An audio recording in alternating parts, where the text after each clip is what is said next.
Eto na nga guys. Bale, ngayon imimit nyo si Tom.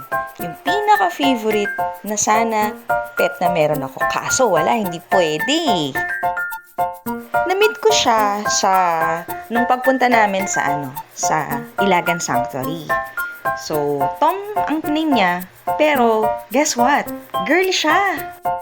Nuknukan siya ng kulit at napakaharot talaga naman. Kahit na makulit siya, mukha naman siyang napakalambing. Walang tigil kung linisin niya yung katawan niya. Paano kasi? Napakabaho na niya. Hindi pa yata kasi siya naliligo. Mas inuna kasi ni Kuya, yung tagapag-alaga niya, nalinisan yung kulungan niya kasi ang dami na niyang pupo. Ew! Sige, i-check mo kung okay na yung paglilinis ni Kuya.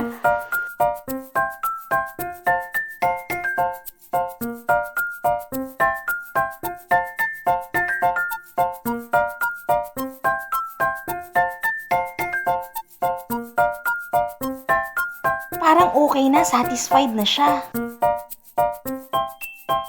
Masaya na siya ulit. Yay! Malinis na!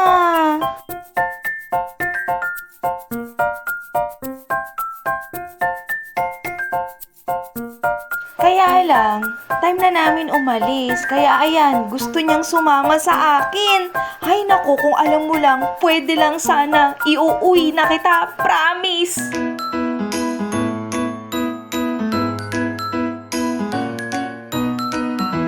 Ayaw talaga niyang tumigil. Talagang gusto niyang sumunod sa akin. Kulang na lang ipabukas niya kay Kuya yung kulungan niya. Pakabait ka ha.